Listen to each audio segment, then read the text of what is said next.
Hello friends, welcome to my channel. आज मैं नई टॉपिक लेके आई हूँ कि थ्रेडिंग कैसे सीखें। थ्रेडिंग करने के लिए सबसे पहले आपको जो थ्रेड लेना वो आईब्रो थ्रेडिंग वाला ही ले। सबसे पहले इसको देखें कि आप कैसे खोलते हैं, क्योंकि इसकी जो खोलने की टेक्निक है आप देख सकते हैं कि यहाँ एक नॉट लगा हुआ है जहाँ लॉक रहता है। तो यहाँ से आप देख सकते हैं कितनी आसानी से आप खोल सकते हैं। आप ये बिल्कुल प्रॉब्लम नहीं होती है इसे खोलने के लिए। तो आप देख सकते हैं कभी कभी किसी थ्रेड में प्रॉब्लम होती है जिसे कि हम लोग प्लकर से निकालते हैं तो वो अच्छी तरह से निकल जाती है। उसके बाद इसकी एक छोर को आप मुंह में दांतों के बीच में दाबना रहता है और फिर इसे कैंची की तरह बना रहता है। तो आप देख सकते हैं बिल्कुल आसान तरीक़ा से इसे सीख सकते हैं।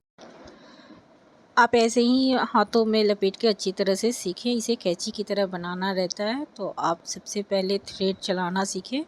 इसे लगातार प्रैक्टिस करते रहें। इससे क्या होता है कि आपकी हाथों की जो बैलेंस होती है उसे आप थ्रेड चलाना सीख रहे हैं। तो उसके बाद ही आप थ्रेडिंग कर सकते हैं। आपको ज़रूरी नहीं कि अगर आप शुरू में सीख सकते हैं तो आपको इसी थ्रेड से सीखना हो। अगर चाहे तो आप घर में सिलाई करने वाली थ्रेड से भी अच्छी तरह से सीख सकते हैं। लेकिन इस थ्रेड से आप आईब्रो थ्रेडिंग नहीं कर सकते क्योंकि ये बहुत पतली रहती है। तो आप इसे थ्रेडिंग नहीं कर सकते हैं, बस इसे सीखने के लिए ही रखें। देखिए दोनों में कितना डिफरेंस है। एक बहुत पतली और एक ये बिल्कुल कॉटन की रहती है। जो हम लोग थ्रेड बनाते हैं वो आसानी से टूट जाते हैं। और सिलाई वाली जो धागे रहती है उससे आप कटने का भी डर रहता है। तो आप इसे सीख सकते हैं लेकिन आप इससे थ्रेडिंग नहीं कर सकते, आईब्रो थ्रेड नहीं करें। सबसे पहले अपने धागों को उल्टे हाथ में पकड़ेंगे। लेफ़्ट हाथ में पहले पूरे धागे को रखेंगे और उसकी एक छोर को अपने मुंह में दांतों के बीच में दबाएंगे और इसे लपेट कर कैंची की तरह बनाएंगे। तो आप इसे चलाना सीखें और थोड़े थोड़े डिस्टेंस में ही इसे चलाएं।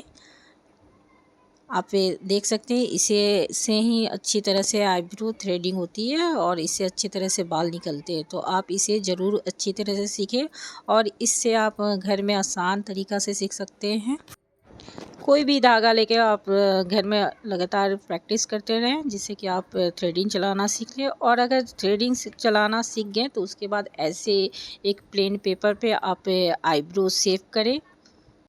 मैंने यहाँ पे मोटे पेपर पे ही आईब्रो की शेप दी है। तो ऐसे तो सबके घर में अवेलेबल रहती है। तो आप इसी पे आप आईब्रो की शेप करें और दोनों आईब्रो एक तरह से बनाएं। इसके डायग्राम बनाने से एक फ़ायदा होती है कि आप आईब्रो अच्छी तरह से इसी पे चलाना सीख सकते हैं। तो आप देख सकते हैं मैंने सबसे पहले डायग्राम बनाए हैं आईब्रो की। उसके बाद कैसे इस पे थ्रेड चलाया जाता है मैं आपको बताऊंगी। ये बहुत ही आसान तरीक़ा से आप सीख सकते हैं।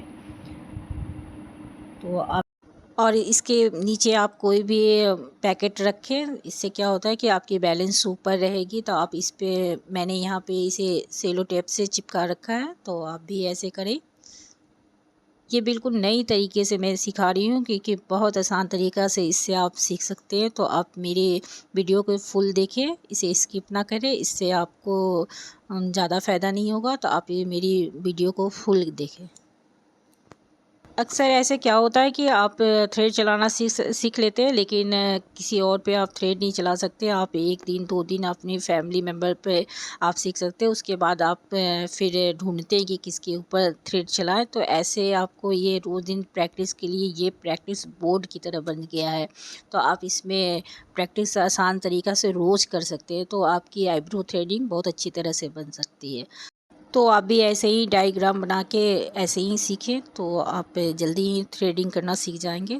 तो मैंने यहाँ सेलो टेप से चिपका रखा है। तो इससे क्या होता है कि हिलेगा डुलेगा नहीं। जैसे आप फेस पे बनाते हैं तो फेस के आप अपने अकॉर्डिंग उस फेस को घुमाते हैं। तो ऐसे भी इससे भी आप अच्छी तरह से घुमा सकते हैं। तो हमेशा ध्यान है कि थोड़ी सी जो आप जो भी डिब्बे के ऊपर इसको रख रहे हैं तो वो थोड़ी ऊँची होनी चाहिए। मैंने इस डब्बे को बिल्कुल फेस की चौड़ाई की तरह ही लिया है। ज़्यादा फैला हुआ डब्बा नहीं है और पतला भी नहीं है जिससे कि दोनों आईब्रो आपका अच्छी तरह से डिब्बे पे हो जा रही है। तो आप देख सकते हो। उसके बाद आप जैसे थ्रेड चलाना सीखें तो अब थोड़े थोड़े ऐसे ही इनर कॉर्नर से आप इसके थ्रेडिंग करना सीखें। देखिए बिल्कुल एरो पे मेरी थ्रेडिंग जा रही है, तो आप ऐसे ही इससे प्रैक्टिस करते रहें तो आप आईब्रो अच्छी तरह से सीख लेंगे। बिल्कुल थोड़ी थोड़ी ही करना रहता है, ऐसे ज़्यादा हाथ खींचने से आपकी अलग से बाल निकल सकती है। शुरू में एक एक बाल निकालना रहता है, 1 से 2, 2 से 3 से ज़्यादा बाल नहीं निकलना चाहिए, इस पे ध्यान देना रहता है। यहाँ पे एक बात ध्यान देने वाली है कि अगर आप राइट साइड की आईब्रो बनाती है तो आप सामने से बनाती है, और लेफ़्ट साइड की आईब्रो जो होती है जो पीछे से बनाई जाती है। तो मैंने यहाँ डायग्राम पे बना रही हूँ, तो मेरी अगर ये राइट साइड से आईब्रो बन रही है अभी। अब मैं एक्स्ट्रा भी इसी पे निकाल रही हूँ। आपको बिल्कुल आसान लगेगा, आप ऐसे एक बार सीख के ज़रूर देखें, बहुत जल्दी आप आईब्रो बनाना सीख जाएंगे। आपके हाथ की बैलेंस इससे बहुत अच्छी तरह से बनेगी। आप ऐसे हवा में थ्रेड चलाना अगर सीख रहे हैं तो बिल्कुल आपको थ्रेड तो चलाना आ सकता है, लेकिन शेप कैसे निकालें क्या निकालें ये आपको बहुत टाइम लग जाएगा। बहुत लोगों की आईब्रो पे आप नए नए आईब्रो पे कोई जल्दी बनाने नहीं देता है, तो आप ऐसे डायग्राम पे बना के उसके बाद आप सीख के बनाएं तो आप अच्छी तरह से आईब्रो बना सकते हैं। अब मैं देख सकते हैं कि लेफ़्ट साइड की भी आईब्रो बना रही हूँ, तो इससे क्या होता है कि जब हम लोग थ्रेडिंग करते हैं तो पीछे हो जाते हैं, पीछे से लेफ़्ट साइड की आईब्रो होती है। यहाँ मैंने डिब्बे को ही घुमा रखा, तो इससे एक और आसान और फ़ायदा मिला है कि मैंने दोनों आईब्रो एक ही साइड रह के बना रही हूँ। तो ये आप ज़रूर सीखें, कैसे इनर कॉर्नर से थ्रेडिंग चलाना चाहिए, कितने में बैलेंस करना चाहिए, तो ये आप इसी डायग्राम पे सीख सकते हैं। फिर उसके बाद बीच के भी आईब्रो को कैसे निकालना चाहिए, नोज़ के पास कैसे आप बैलेंस करते हैं, तो इस पे भी ध्यान रखते हैं। आपके देख सकते हैं कि दोनों हाथ आपके फेस से अलग रहता है, फेस से अलग ही रख के थ्रेडिंग होती है। तो आप देख सकते हैं कि मेरी बिल्कुल आईब्रो के पास हाथ नहीं जा रही, दोनों हाथ मेरे डायग्राम से अलग है और मैं थ्रेडिंग अच्छी तरह से कर रही हूँ। तो ये भी ध्यान देने वाली बात होती है। इसके बाद बीच बिंदी लगाने वाली जगह भी क्लीन करना रहता है, तो उसके लिए कितनी हाथ को कैसे घुमाना चाहिए आप देखिए, मैं कितनी अच्छी तरह से इनके बिंदी लगाने और नोज़ के इनर कॉर्नर से कैसे बाल निकाला जाता है वो भी मैं इसी पे सिखा रही हूँ।